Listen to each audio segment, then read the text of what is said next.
All right, hello, ladies and gentlemen. It's Wolf King. Now, as you know, this is not a Wolf Den radio show. That's the end of season one. You'll get season two until after Thanksgiving, after I have my little break, along with the other cast members. You know, Xbox has its latest hangouts going on. I recommend you check those out because they're fucking awesome. And tonight we're going to be talking about pragmatic atheism, basically living without the belief in God and the benefits that come with it. It's it's honestly personally in my view it's practical in the sense that I don't have to worry about things I can't test, repeat, refine in my thought, and laws of predictive power are of utility. And with the axioms that I take, the universe is consistent, it is coherent, and it's predictable. And applying those methods is actually gives me a clear understanding of what truth is. Truth is a degree to which correspond to reality, and reality is limited by the senses, which is why things that are sort of the antithesis of religious propositions actually work, like science, reason, and experience. But that's just my view as an atheist, as a free thinker, humanist, whatever. But I just want to go down the board. Let's see. Blue, what's your position on this? Well, I certainly agree with almost everything you said. Being an atheist, I've always been one. It's very liberating. It's it assures your individuality somehow.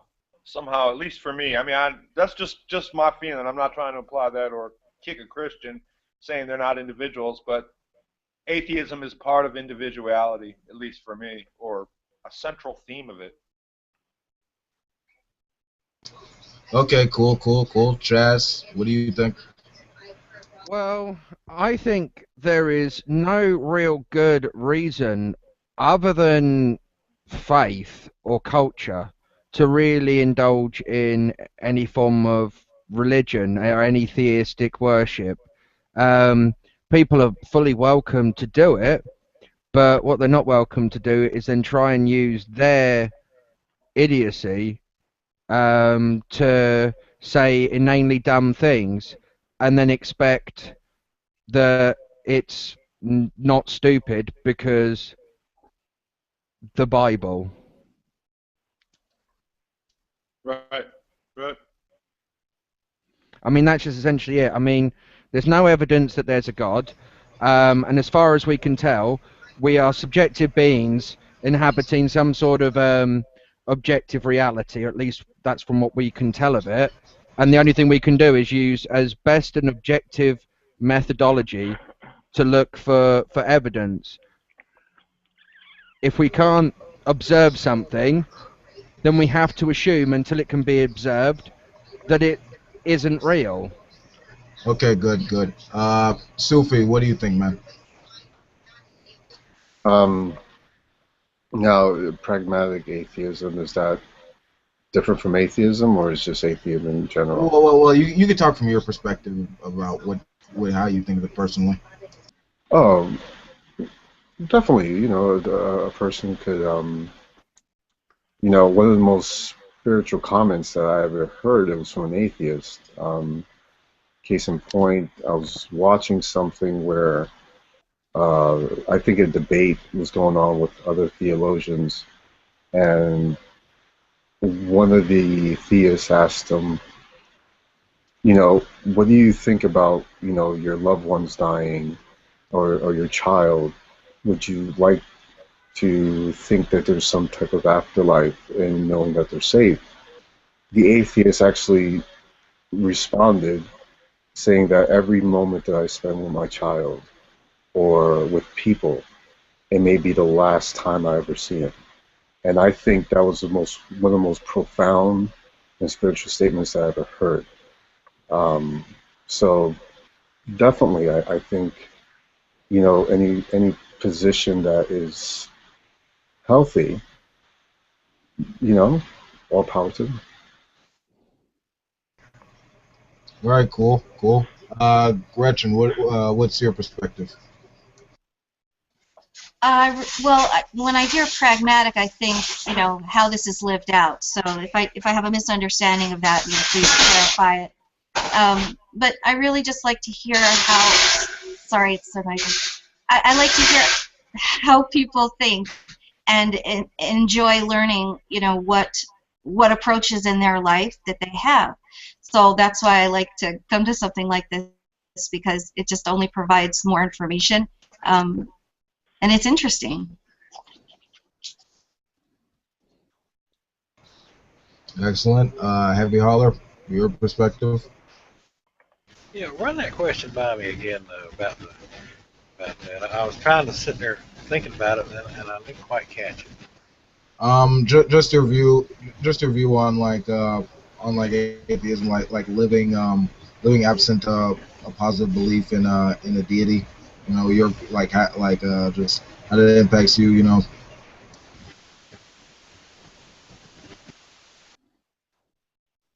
I don't know. I think in some ways you're freer in a way to think about things that you probably wouldn't normally think about, you know, when you're a believer. Well, of course, I guess it depends on what type of believer you are. You know, you may accept, you know, believe in a God, but also accept, you know, evolution and science and all that stuff, but you still believe that, you know, God is still in control. But I don't. I think I'm more honest with myself as an atheist, you know, because I can look at things, look at life, look at my life, and things around me, and I can be honest about how I feel about things instead of trying to figure, well, does this fit in with what the Bible says, or what, you know, theology says, or something like that, trying to fit them together and make them work, you know, the square peg in a round circle thing. It's just I just feel a lot better being, you know, an atheist like that. And I stumbled through that. Sorry. No, it's cool, man. Yeah, Nadia, what do you think? Well, there is, as a lifelong, etc. atheist, I don't know it any other way. It has, I guess, lurked at sort of the fringes of my existence and awareness for most of my life, though I did become aware of, I suppose, its indirect influence in the early to mid-90s. And in that respect, religion's influence, that is. And in that respect, the way it's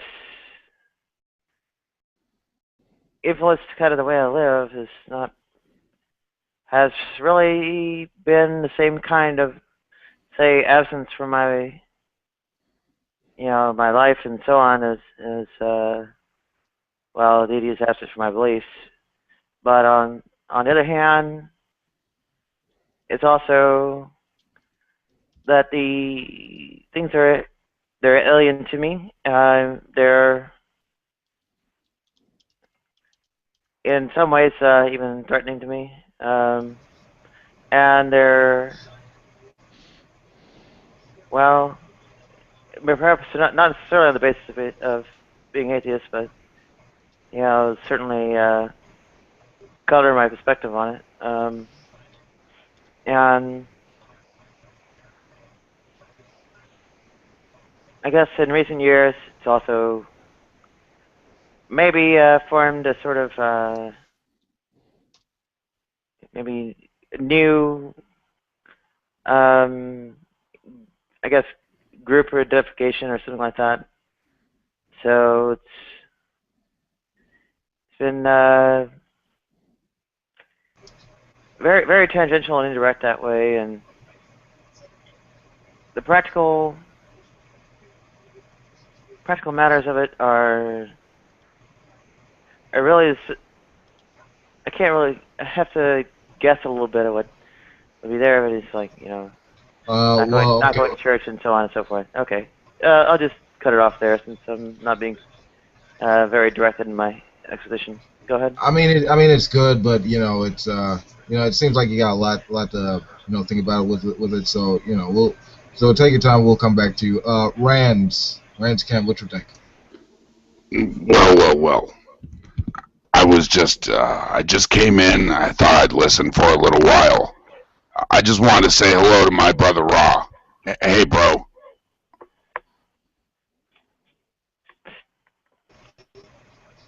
All right, and Raw. What do you think of this? What do I think of what? I forgot. It's been so long, man. I forgot the question. Why don't you let Floyd go first, and then I'll go last? Seriously, Okay, though, I forgot the question. No. It's understandable. Floyd, what do you think of it, man? As far as embracing atheism and how it affected my life, that's right. I think that's what the topic is. Yeah, sure. Pragmatic atheism. How it works. Go ahead. Right. I think it's just a matter of intellectual honesty. For me, I was raised mainstream Presbyterian, and I felt, for me to remain a Christian, I would be, I'd be a phony. I would be committing intellectual suicide, pretty much. I'd be intellectually dishonest. It's not, it's not following the truth wherever it leads you. It's just conforming to a dogma because that's what authorities are telling you to do. And when the evidence no longer supported, and I can no longer believe, it's like I'd be a phony to say it. So there's no way I could go on going to church and pretending to believe something I don't. So it is, and Isn't that what atheism does, though, brah? How do you figure that? Well, you just rely on your authorities. You know what the scientists say. But you can look at the evidence and examine it for yourself. And through studying the Bible, I think I understand the Bible a lot more. Well, the evidence is all around you. Well, Rand. Before we get into that, I want to get Raw's perspective on this, and then maybe we'll have an open discussion about it. Raw, what do you think about this now? Give me a definition of what you really think pragmatic means. Honestly, what is it to you? Well, to me, pragmatic atheism is just it's living, absent of any, positive belief in a God. It's, like the benefits of it. Yeah, like just like the benefits of it, but like you could go at from your theistic perspective, Well, no, I want to play along. I didn't get saved. I didn't meet Jesus until I was 20, so it was a lot easier in a lot of ways to be without Christ. In my opinion, it's not an easy thing to be a Christian. So in that way, it was good in the worldly sense. I mean, I didn't have any guilt when I shot up my heroin. When I was addicted to cocaine and heroin, I didn't have a problem doing that and partying and doing what I did. So in that way, I guess you could say it was good. But if I would have continued in that lifestyle, I'd probably be dead now. So the bad side to that too. Well, yeah, but just the way I see about it is, I also think that you could live a good, happy, fulfilling life absent of the positive belief in the deity. I mean, that possibility is still out there. Yeah, it's not like it violates any known laws of physics. Yeah, I'm not saying that everybody's a heroin addict or a drug addict like I was before I was in Christ, but there's a lot of good people out there that are atheists that are not doing what I was doing. That's true.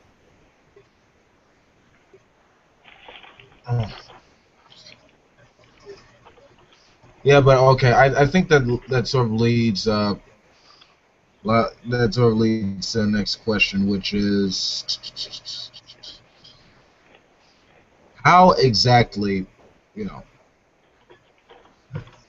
how how exactly do we actually shape that worldview?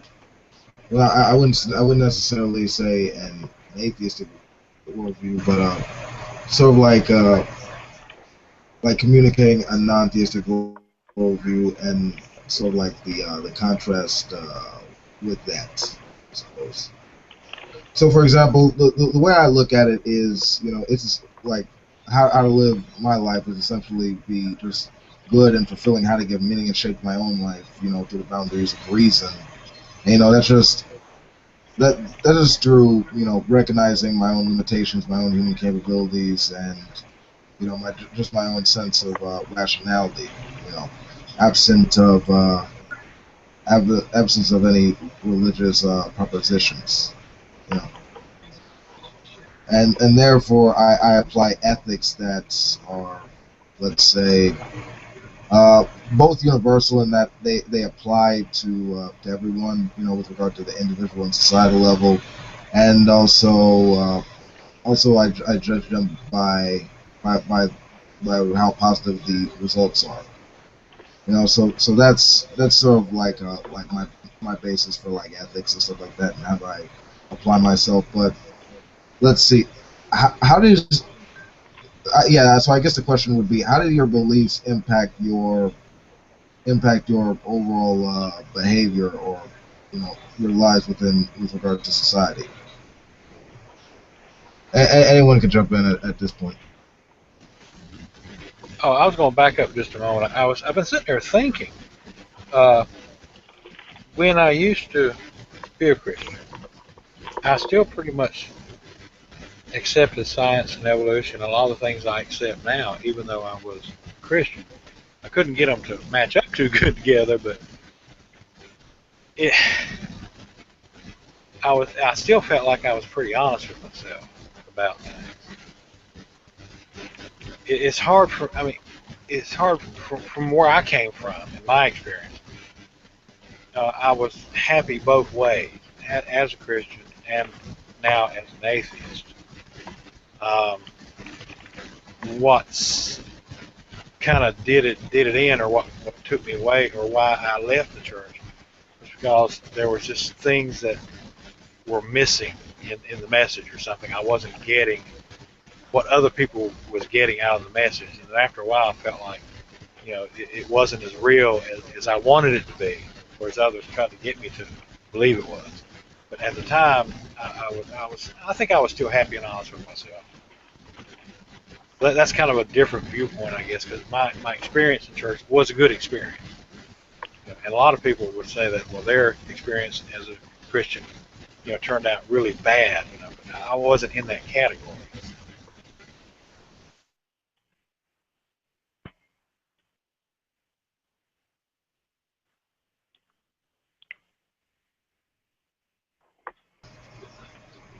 Anyone else? How your beliefs impact your your way of life in society?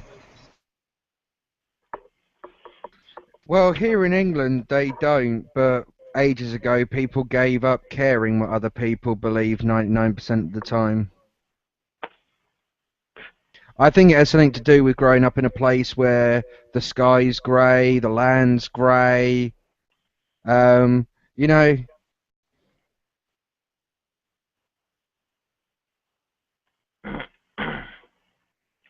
Mm. Well, well, I don't feel like I, had any sort of boundary to cross to begin with. I certainly found myself in the midst of different sorts of, social contexts and practices and um, other things that would be almost antithetical to most forms, well, not most forms. Um, well, I guess a large segment of the American sort of evangelical affair, and that's was really a sort of byproduct of an innate tendency, but after I ended up there, I of course didn't resist it because the sort of resistance would have come from religion which wasn't there, and another is of course that well, why don't I just leave it there? Pass the mic to somebody else.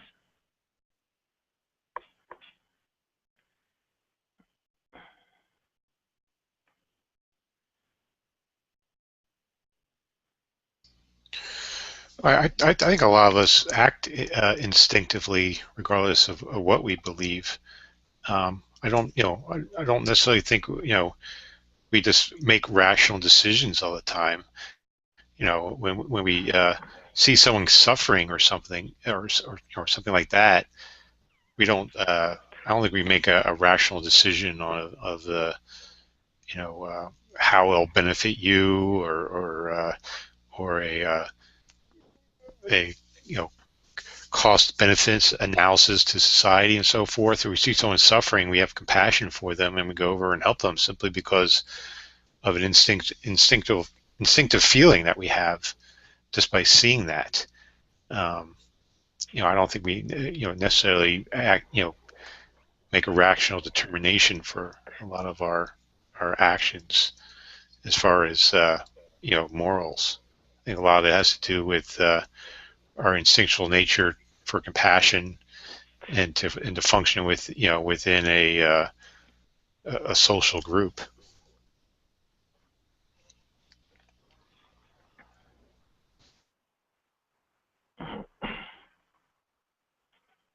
Mm.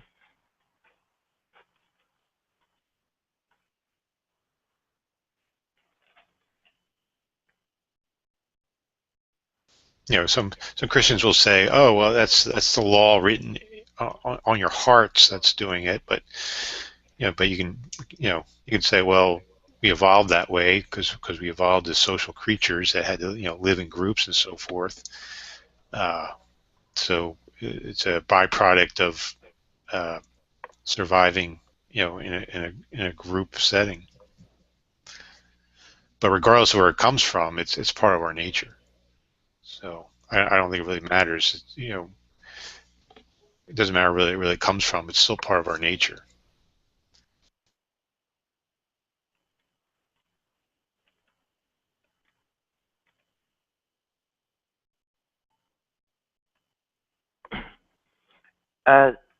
Well, maybe I should briefly comment that some of these things are almost questions for a deconvert. Like I think who was it, Blue? And I earlier mentioned we wouldn't know it any other way. So it's we have to sort of guess what it would be like with it, right? So in that way, I think gets a little bit speculative. Go ahead.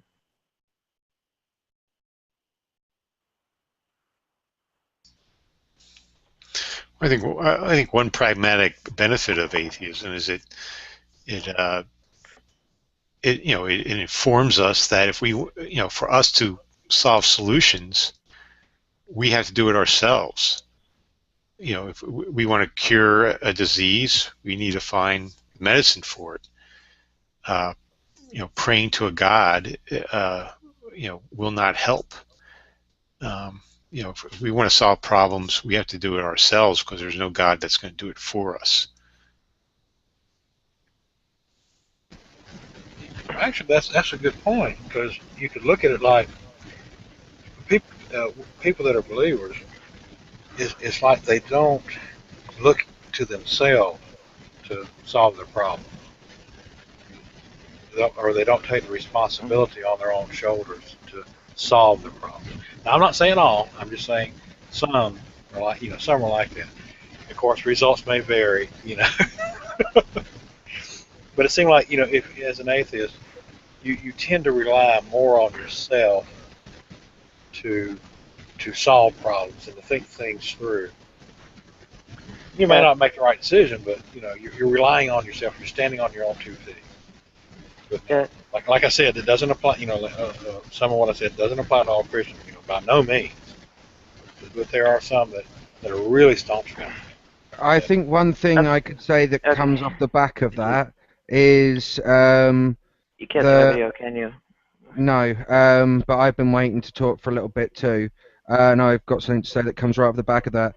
I think one of the things that's more pragmatic about atheism is it doesn't then have to take necessarily a stance on anything. It's kind of almost a default stance. It's kind of having the empty cup as opposed to the cup that's overflowing, if you've ever heard that Zen Buddhist tale. Okay, that's probably good that it was coming off the back of that, 'cause this one's kind of unrelated. I have to, sorry if it's a little bit scattershot, but I have to kind of dig through the recesses of my own mind for this. One substantial difference, I guess in a practical or at least behavioral way I've noticed, is You can put your hand down. You're not in school, hon. that well, during this sort of cry to heaven test, where people are in trouble and cry out and so on, I found myself crying out to other people. I asked for parents, teachers, cops, and doctors, and I guess people I knew that I thought would be nearby, and so on. And well, sort of in the same, maybe as a counterpoint to the idea of self-reliance, it's also maybe ties into a notion of interdependence with other people. That is kind of innate because we're social creatures and such. Go ahead.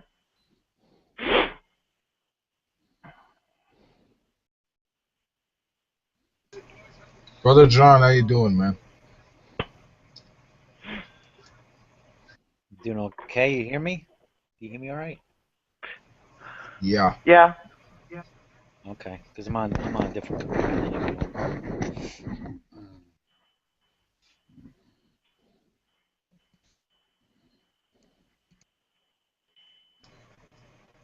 You had a turn to speak here, or like what? You're just trying to get like related to the discussion. What's the topic here? It's sort of about like communicating worldviews, particularly it's from the perspective of pragmatic atheism. Yeah. We were sort of talking about, I think the initial question was how your beliefs impact your behavior in society, I guess. So, like, how would you respond to that?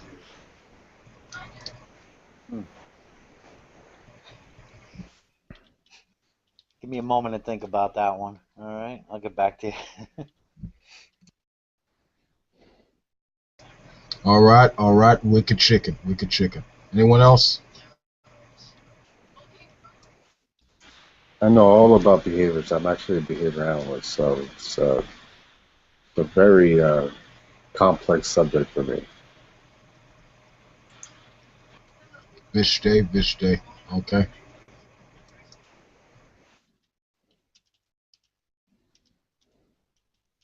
I'm slightly inebriated, so I will say random things at the end that I think sound cool. But then again, I'd probably do that if I was sober, so I don't care. Or just in general. What do you think about it, Will?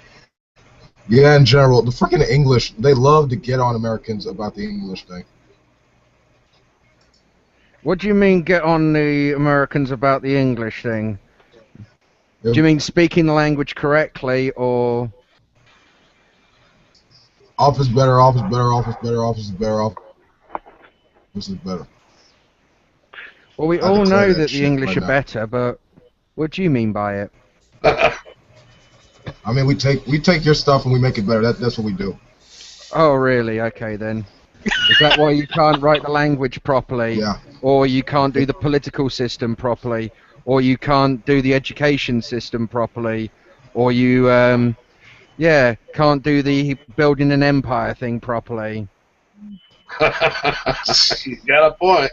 Oh yeah. We didn't make a good empire. Yeah, that No, didn't you really happen. haven't. You're supposed to actually own the countries, not be their friends. Yeah, well, your empire fell, and it was. So it was still the world's largest empire ever known.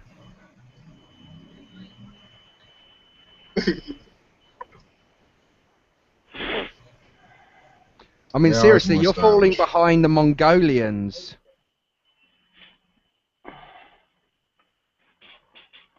Well, there is that. I'm not sure. Well, imperial conquest is a very good thing. But anyway. Depends what Well, it period wasn't of our history. fault. Talk to the leaders.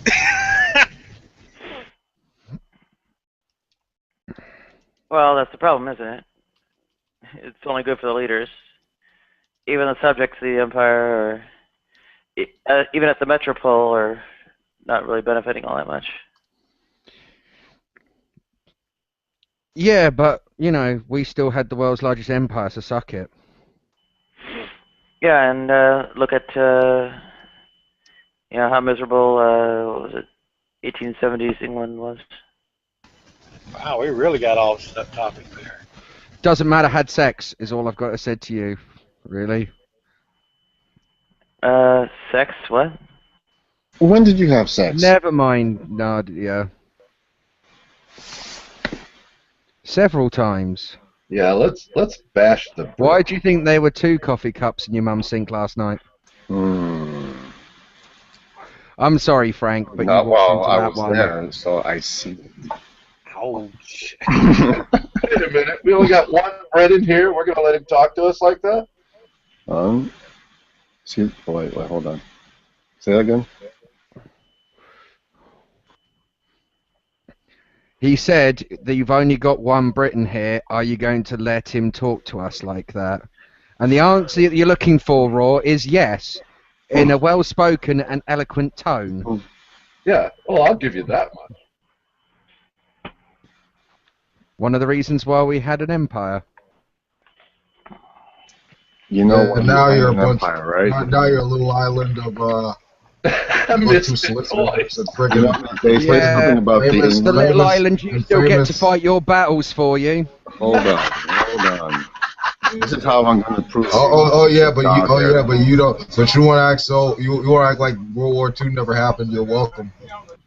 Wait a minute, I'm hold sorry, on. you do know if the Americans hadn't come in, the war against the Germans would have still been won, even without the Americans. Although, don't you mean showed up late to a war? Yeah. Like you could defeat Tojo. No, you couldn't. I think the Russians were well poised to invade Japan, and well, they had pretty much done Germany in and on the Eastern Front. Silence, commie. It wasn't really a Western Front to begin with, right? It's I mean, they swept the whole of Western Europe, and then Not even a commie traitor. She Not the don't whole, count. because they didn't have us. Well, sorry, You continental Western Europe, yeah. And I don't think they quite had Spain. Well, Franco, they might as well have. Meantime. Oh yeah, but no one cares about the cheese-eating surrender monkeys and the collaborators. Well, there's a reason why the Vichy made it, but in the meantime, yeah, the U.S. advance was basically entirely sort of going in or filling in the vacuum of a German retreat from the Western affairs given by or necessitated by the demands on the Eastern Front, which I mean. Yeah. Okay. Enough. Fuck World War II. It's fast now. Anyway. Yeah. We all agree we fucking say Britain, but anyway. Like 3 exactly. What kind of purpose do you have from your worldviews, basically? Like for example.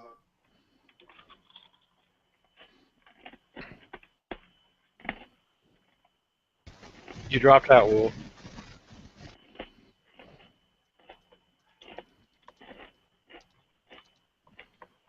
I'll have to reconnect, I think. Yeah. He needs to get proper broadband. Mm. Mm. Yeah. Fritz's thing is Worldview War 3 is just him, Jordan, and me. So anyway. Let's talk about him while he's gone. I was talking about Fritz, but okay. Well, let's talk Or- about him while he's not here. That's the best time to Yeah. talk. When And then somebody's act like not he there. didn't when he We comes. need to find. We really need to find Rob Beasley because I've been able to get Hazy Wolf into my hangouts lately. So the odds are we can get Hazy Wolf and Wolf King. Yeah, you Together in the won't same get hangout. Rob Beasley in a hangout We anymore. need to get Rob Beasley in there. I know. But we need to get Rob Beasley in a hangout anyway. So Hazy Wolf and Wolf King will be his two wolves. Going back to the thing about pragmatic atheism, it seemed like you would need to get a real look at that as people that were once believers and then became atheists. I'm not really a good example because when I was in church, and like I said before, I felt like I was happy there, until I, left or whatever. For me it wasn't that a bad experience, but for someone that might have had a bad experience or had a completely radical shift in their worldview or how they looked at things from being a Christian to an atheist, it seemed like someone like that would be a better person to ask, because they probably show you, more of the pros and cons or whatever on both sides. Yeah, I can't really do that because I became an atheist from a Christian when I was very, very young. What age?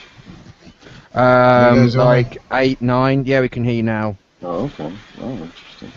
Yeah, when I was in church, it was my early 20s, and when I was seriously there, it was about, I don't know, maybe for about 5 years in my early 20s.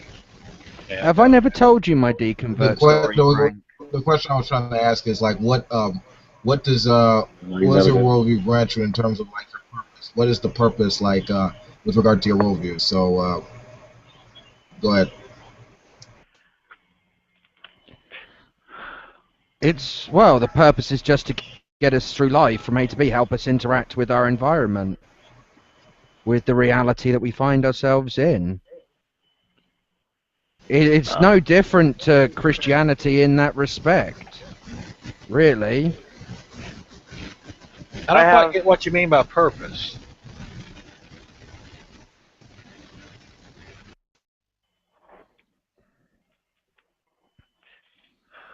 Yeah, I think you might need to put a bit more clarification on what you're getting at there, Wolf.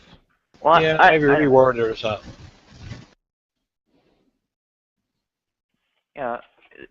The meaning of your life, purpose of your life, etc. I know what he's talking about, and I can give a direct answer. Well, my purpose doesn't come from my worldview. It comes from my sort of instinctive drives. My purpose, basically, to, I guess, actually transition at some point, which doesn't appear it's happened or ever will, and to hack the kernel and/or prove theorems and/or crunch numbers and things like that, to basically do the kind of what you might call mathy type things that I guess have been, well, I'm not sure if passion is right, but you can say such. Yeah, and that's kind of like the two real big purposes. Go ahead.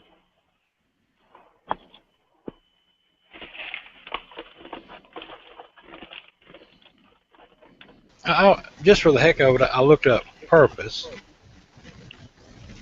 The reason for which something is done or created, or for which something exists. That would almost go to a biblical view, as like we're here for a purpose. But from an atheist point of view, we're not here for a purpose.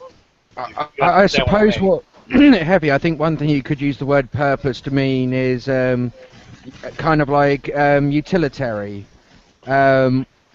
What function does it play with inside something? I don't know. Maybe if he's trying to ask, what purpose it gives your life with regards to, sort of like some sort of inner meaning, an identity, or whether he means sort of like purpose as in like how it's purposeful in life. Oh, okay. Kind of like what motivates you or something, I guess. Could be. Yeah. I mean, what effect it has on you.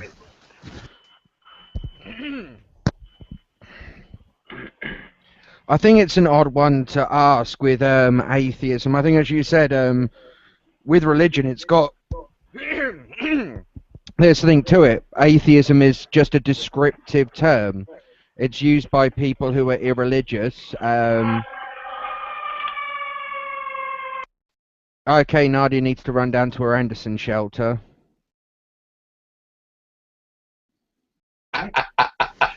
Oh no. Good. People know what an Anderson shelter is. I was worried for a second then that the Americans might not know what they are. It is Upland. We have a basement, maybe? Anderson shelters, just for anybody who's watching who doesn't know, Anderson shelters were these corrugated iron sort of bunkers that you built in your back garden, topped with sort of sandbags during the Second World War. They were for mainly posh people to have, to be able to get into a shelter. When the air raid sirens went off, so you'd go in there. It's kind of like the fallout shelters that crazy people built in their houses during the sort of like Cuban Missile Crisis and stuff. I got food for 50 years. Have you ever seen that film, Blast from the Past? It's got, what's his face in it? Is it Brendan Fraser? And Christopher Walken. Yeah, and Christopher Walken. And like Christopher Walken, like there's an aeroplane crash, and they think that it's the nuclear war starting, and he's secretly built this underground shelter, and him and his pregnant wife like go down there, and then years later their son goes up to the surface to get supplies and to see the real world, and it's hysterically funny in parts. What's the name of it? Blast from the Past. Okay. So just think about a kid who's growing up his entire life only around his mother and his father, and is stuck in sort of like 1960s values, 1950s, 1960s values. Well, he would be kind of mad. You mean I missed Xbox? Even most of the stuff in the 80s, I think, right? Yeah, it was. I think it was the 90s. Yeah, the 90s. Yeah, there you go. Nintendo. Yeah, Sega Mega Drive, or Genesis for the Americans. 16-bit, 32-bit. It's good old days.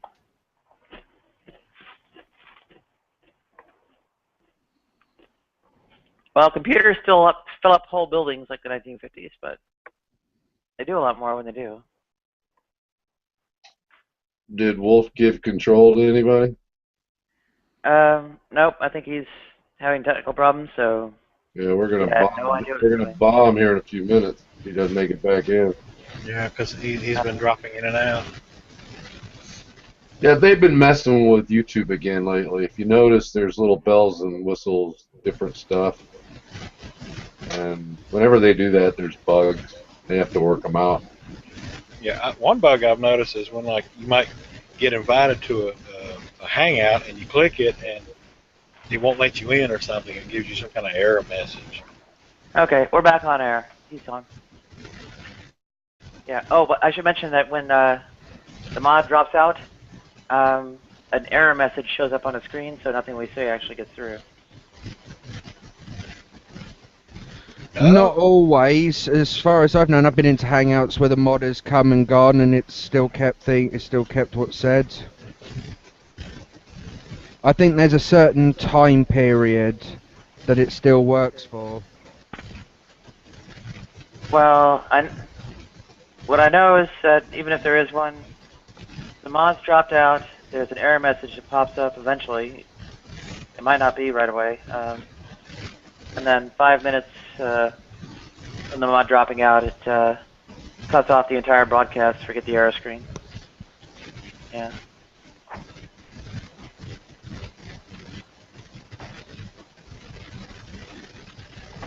Heavy, I think you've got some awful interference on your end. Okay. Ah, there you go, that's better. Yeah, there was a horrible crackling, rustly sound. I don't know if you've got a fan on or something like that, or... Do you hear it now? Yeah. Okay. Okay, stop rubbing yourself. Come on now. Oh, if I may. Well, he's in a hangout with a guy with a British accent, he can't help himself. If I may. This is Jesus. Stop playing with yourselves. Come on, real genius? Do you know what? I think That's Jesus the only pleasure probably... I have left in life at my age. I think Jesus probably would have had like a Mike Tyson voice. That's kind of what I believe. I think if you went back in time and spoke to Jesus, like he has like a proper Mike Tyson voice, like a kind of like very Camp Lithby sort of thing, like you know. Yeah, I think that.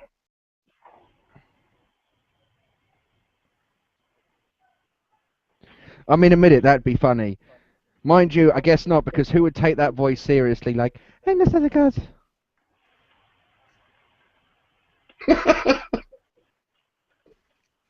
Let's the poor. Yeah, Wolf's having trouble. He's gone again. Well, at least we got in temporarily enough to reset the clock. Okay, there we go. All right.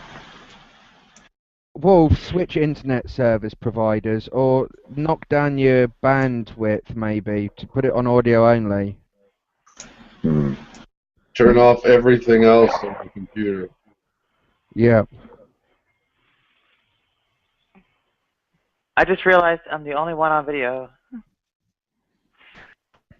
Yeah, I don't even have a camera. I was. I'm on video. I'm just being really still.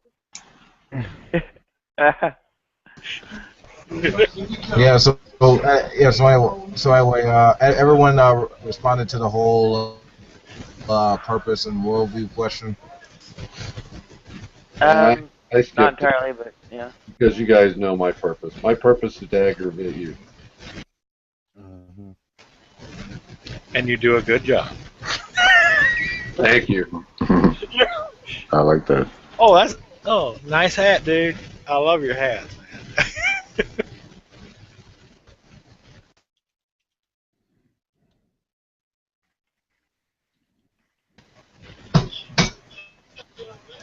Okay. Yeah, so like the whole thing, the only reason I actually brought that up, that whole thing is like the reason organisms like us like move and interact, as though we have a purpose. We actually do understand actually why we seem like this at the biological level, and it's for very specific reasons, Darwinian reasons. But it's really just for the sake of natural selection and gene variation. When I look at organisms like us, I look at a survival machine for genes, in which we just demonstrate at the at several lower levels, which in which the whole is greater than the sum of its parts. Atoms, become cells, cells become organisms, and their growth and complexity is a result of evolutionary biological process after that, in which we strive to produce well-adapted genomes that become plastic to our environment. And I think, since reason is sort of the light, and the light is law by which the universe works. Reason is the universe's gift to us for essentially being able to become plastic set environments. So that's sort of how I think it fits up. But if you if you guys think anything else, like I'd love to hear it. But I think that's what we are essentially, like a survival machine for dreams, as doctors would say. But your response is in contrast. When you was asking about purpose, I kind of brought up that I should have mentioned this word. It probably would have made it better. When you mentioned purpose, it kind of has a metaphysical thingy going on with it there. I mean, to me, to my meaning of the word, or the question rather.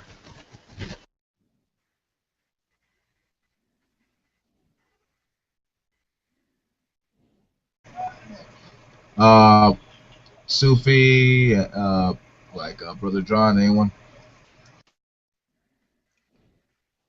Well, from a deist perspective, I mean, there's no, not like in Christianity where one would have a purpose of, preaching the good news and trying to save souls for the cause of Christ. So we don't have anything like that. What I just see for a purpose or meaning is for one to pour into their own life. You have to find your own way. So for me, it's exploring passions and doing things which I enjoy doing, finding happiness, and if bringing happiness to others is might be part of that as well. So I think it's very individualistic, purpose and meaning.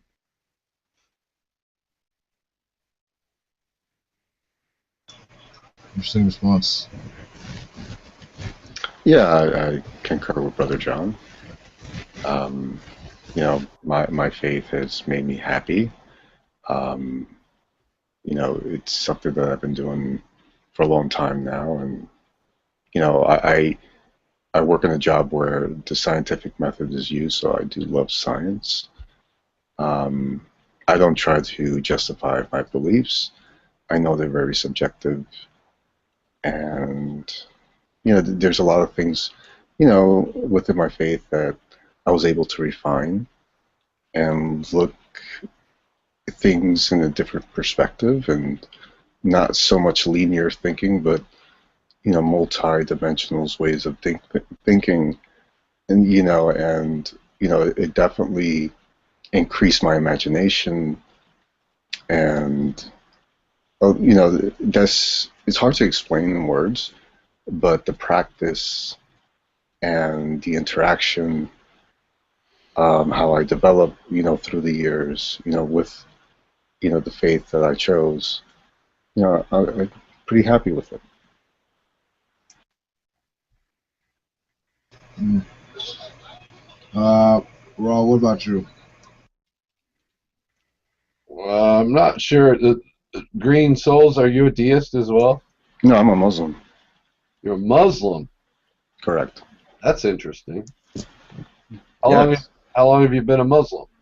Heading to 14 years. 14 years? Correct. Okay. I've got a question for you, if that's okay with Wolf. No problem. I think I want to get your perspective first before you ask your question. Okay. What was the question again? My purpose? I think you already know what that is. Yeah, go ahead, say it. It's to preach the gospel. Jesus Christ and Him crucified. And God raised Him from the dead. So repent and believe the gospel. That's my purpose. Other than that, it's to serve God, to love Him and worship Him. That's it. Other than that, I think, from my perspective, after talking to so many atheists and other worldviews, that a lot of people think that Christians are in a box, that we don't enjoy life. It's quite the contrary. I've enjoyed my life, and I don't. Sometimes I think that atheists think that once you're a Christian, happiness goes out the window, joy goes out the window, and that's just not the case, at least in my life. Yeah, but let me ask you a question right quick. Would you see any? I mean, you say you've enjoyed life. I mean, yeah, we could all enjoy life, but do you see a point to make it better? At all, like improving it for more people at various levels. To make it better, man, I hold a pretty hard line, and I think a lot of people here on YouTube know that. I think the world is infested with sin, and we're not going to make it better. I don't claim, to make it better. I'm here continuing what I believe is what Jesus came to do. He was on a rescue mission, to drop us down a line. I think we need to get the heck out of here before God judges this place. I don't think there is a fix. I don't think it's going to get better. I think it's going to get worse. So my view is the opposite of what you're saying, Wolf, and that's in all sincerity. According to the scriptures, God's going to judge this planet, and it ain't going to be pretty. If, and I'll say if, and that I believe it. So, but for you guys' sake, I'll say if the Bible's correct. When this happens, none of us want to be here. I don't want to see anybody. I don't want to see anybody have to go through that. But I believe it's coming. It's inevitable. It's just a matter of time. And you believe that people like the elect would go would be sent to heaven, and the rest would be like left behind and all that. Yeah, I'm one of those crazy pre-trib, what they call a pre-trib rapture guy. Yeah.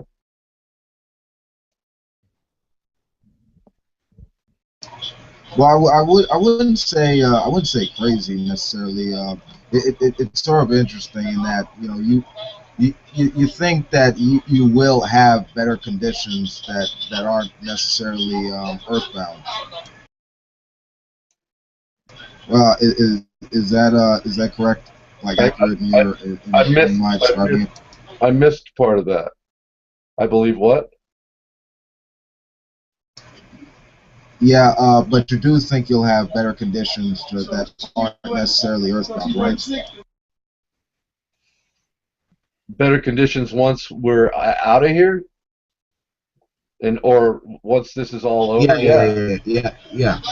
Well, yeah, I believe, and others like me believe that there's going to be a new heaven and a new earth, and it's going to be perfect forever.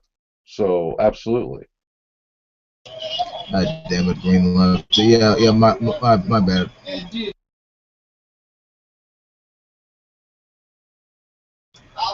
What was the question you were going to ask him?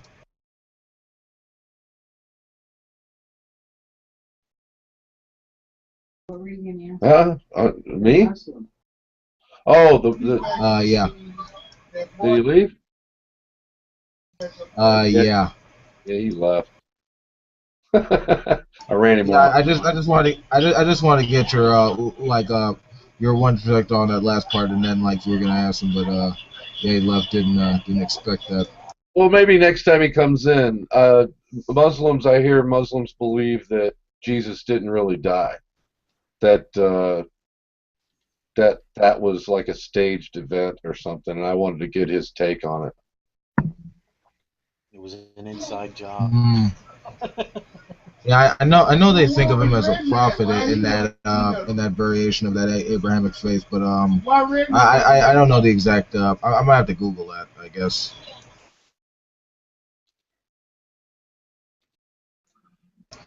I know they regard him as a prophet. They just don't think that he was, he was the Son of God and also God incarnate, who was crucified. Wait, actually, yeah, I think I answered your question for you. There you go. Yeah, I think it's something like that. So anyway, it's too bad he had to go. Nah, it's cool. I mean, he be around sometime. Next time. Chaz, you gave your response to this too, man. Sorry, what was the question? Purpose, I guess. I don't think you did. I don't really think you can give atheism a purpose. It doesn't have a purpose. It's just, I mean, we wouldn't even be having a discussion about what atheism is if Well, it theism doesn't have to never be. existed. Well. See, here's the thing. Non-theistic standpoint. You're non-theist, so go ahead. Well, I think rejecting God as a notion frees up your time and your mind for exploring so many other possibilities out there. I think that's essentially what could make it useful if you're talking about purpose in terms of use. I think if you're talking about purpose as in a sort of like a meaning to life, well, life is essentially whatever meaning you give it. That's the whole point, We give life meaning. Life is just a thing. It exists. It's not good or bad. It's not right or wrong. It's not moral or immoral or amoral. It just is. A lot of things in reality just are. And that, you essentially give it that purpose. And I think that's a good thing about atheism, is it essentially does allow you to give your life your own purpose. It's not the purpose that somebody else has given you, if that makes sense.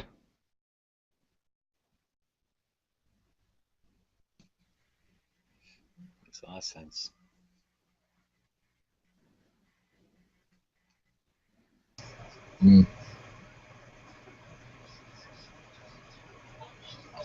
John, you said something?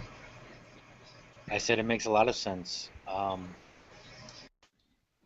When I left Christianity, I actually felt a burden lifted off of me. When I was a Christian, they used to have a saying, "Don't be so heavenly minded that you're no earthly good." And I think a lot of Christians are guilty of that. And I was probably guilty of that as well. But since leaving Christianity, for me to be able to explore, like Chaz was saying, other ideas, other religions, other philosophies, is fulfilling. As a Christian, you're taught these things are demonic, they're wrong, they're lies of Satan. For me, there was a lot of there's a lot of guilt pour onto you, or you self-inflicted guilt. Sometimes. Sometimes you feel like you almost got to put any sense of self-esteem or self-worth to the side because you're told that or the implications there that the cause is for Christ, lie down your life for another, and all this other stuff. And so for me, I'm just totally on the other spectrum. I'm more happy for it, and sorry, Roar, or any other Christians listening, I don't think I'm gonna go back anytime soon.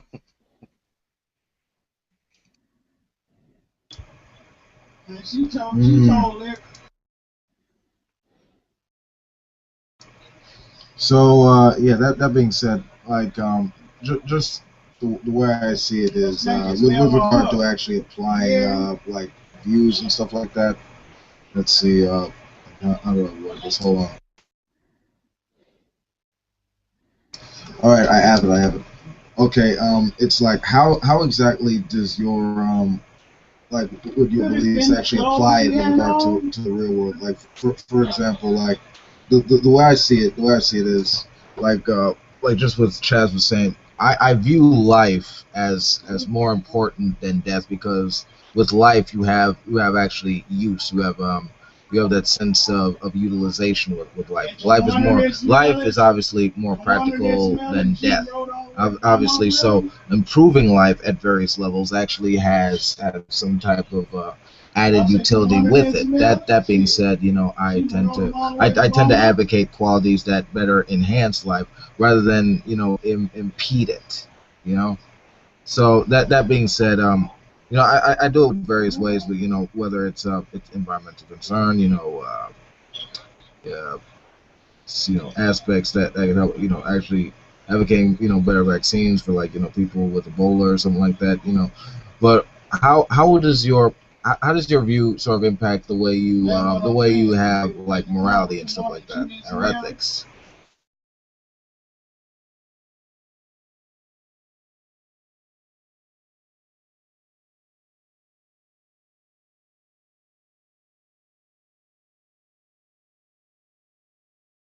Hello.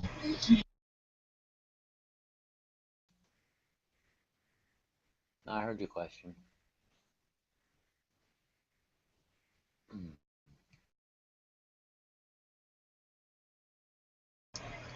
Yeah, I feel like I sort of kind of asked a variation of this one earlier. Brother John, you want to try and answer it first? Like, how does your view sort of impact your? How is it like sort of a guide for your like, ethics and morality with regard to society and how it should be run?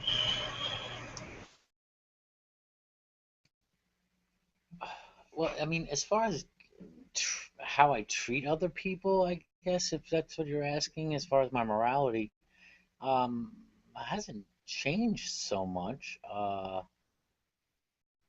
Certain areas, well, certain views have definitely changed, that's for sure. Like my views towards homosexuality and masturbation, these kind of views that are very, again, um, frowned upon, in Christianity. Um, um,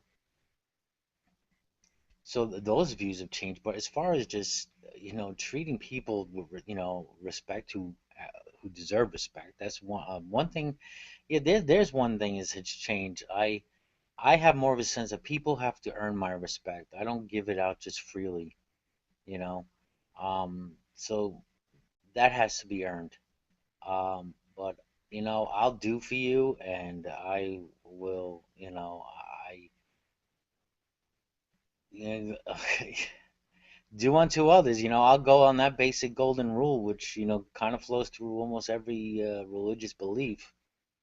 So that hasn't changed. So no, I'm not going. Because I'm not a Christian doesn't mean I'm gonna go and steal and kill and be immoral that way. Uh, I have my reason that I have is going to tell me that these things will not profit my life; they'll just hinder me. So I hope that answers your question.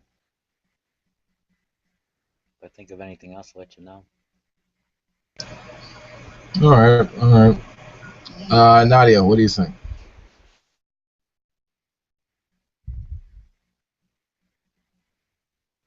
Bet you I she's think double. she's probably asleep. I think she's asleep. I don't know. I looked at the room. Or she's Rob, what about you? double rooming, maybe. Uh, I, my son's calling me, man. I'm gonna have to give you a rain check, buddy. All right. I'm just saying goodnight. But thanks for the invite. All right. Yeah, I think it's for the best. I think I'm about to shut this down. All right, guys. This is this has been how why pragmatic atheism works. See you later. Sorry, trying to go off on, but It's okay.